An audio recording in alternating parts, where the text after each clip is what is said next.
वजह ऐसी है कि मैं आप सबको बताना चाहती हूँ।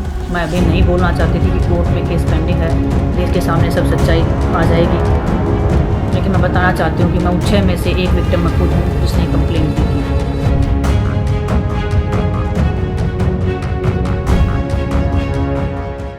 भारतीय कुश्ती जगत से इस वक्त की सबसे बड़ी और चौंकाने वाली खबर सामने आ रही है। स्टार पहलवान विनेश फोगाट के रिंग में वापसी पर अब बड़ा संकट मंडरा गया है।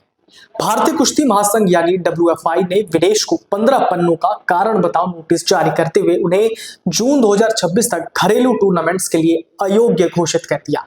अनुशासनहीनता से लेकर डोपिंग नियमों के उल्लंघन तक महासंघ ने विनेश पर कई गंभीर आरोप लगाए।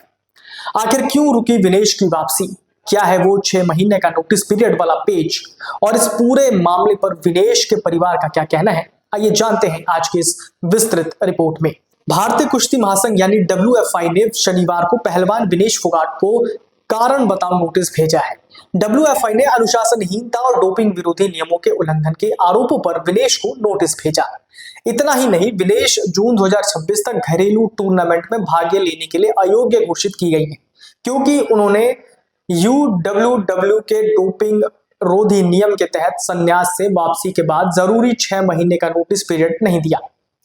UWW ने अपने पत्र में यह भी स्पष्ट किया था कि यदि विनेश दोबारा कुश्ती में वापसी करना चाहती हैं तो उन्हें ITA यानी इंटरनेशनल फेडरेशन को कम से कम 6 महीने पहले सूचना देनी होगी और इस दौरान एंटी डोपिंग टेस्टिंग के लिए उपलब्ध रहना होगा। वाडा नियम 5.6.1 के अनुसार कोई भी खिलाड़ी लंबे समय तक टेस्टिंग सिस्टम से बाहर रहने के बाद सीधे प्रतियोगिता में हिस्सा नहीं ले सकता। ऐसा करने पर उसके परिणाम अमान्य घोषित किए जा सकते हैं। 15 पन्नों के नोटिस में WFI ने आरोप लगाया कि विनेश के आचरण ने राष्ट्रीय स्तर पर शर्मिंदा किया है, जिससे भारतीय कुश्ती की छवि को नुकसान पहुंचा। इतना ही नहीं, उन्होंने WFI संविधान, UWW अंतर्राष्ट्रीय कुश्ती नियमों और डोपिंग विरोधी नियमों के प्रावधानों का उल्लंघन किया। महासंघ ने उनसे 4 आरोपों पर स्पष्टीकरण मांगा, जिनमें वजन निर्धारित सीमा तक न पहुंच पाने के कारण 2024 पेरिस ओलंपिक से उनकी अयोग्यता, डोपिंग विरोधी नियमों के तहत कथित तौर पर ठिकाने की जानकारी न देना और तत्कालीन IOA द्वारा नियुक्त तदर्थ पैनल द्वारा आयोजित मार्च 2024 के चयन परीक्षणों के दौरान 2 भारत श्रेणियों में प्रतिस्पर्धा करना शामिल है। WFI ने विशेष रूप से बताया कि विनेश इस वर्ष 26 जून तक किसी भी घरेलू प्रतियोगिता में भाग लेने के लिए पात्र नहीं है, जिसमें गोंडा में 10 से 12 मई तक होने वाला राष्ट्रीय ओपन रैंकिंग टूर्नामेंट भी शामिल है, जिसे उनका वापसी टूर्नामेंट माना जा रहा था। विनेश को भेजे गए नोटिस में लिखा गया, महासंघ को यह सुनिश्चित करना होगा कि आपने डोपिंग विरोधी नियमों का कोई उल्लंघन नहीं किया है, जिसके कारण आप आगामी किसी भी प्रतियोगिता में महासंघ का प्रतिनिधित्व करने के लिए अयोग्य हो जाए।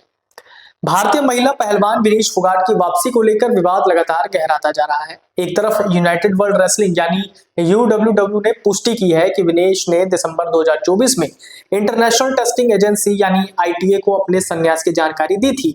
वहीं दूसरी ओर रेसलिंग फेडरेशन ऑफ इंडिया ने उन आरोपों को खारिज किया है जिनमें कहा जा रहा था कि संघ ने एशियन गेम्स ट्रायल्स के चयन मानदंड बदलकर विनेश को रोकने की कोशिश की। विनेश फोगाट के पति सोमवीर राठी ने शुक्रवार को एक वेबसाइट से बातचीत में दावा किया कि विनेश ने आधिकारिक तौर पर संन्यास की घोषणा नहीं की थी और उन्होंने केवल सोशल मीडिया पर पोस्ट किया था।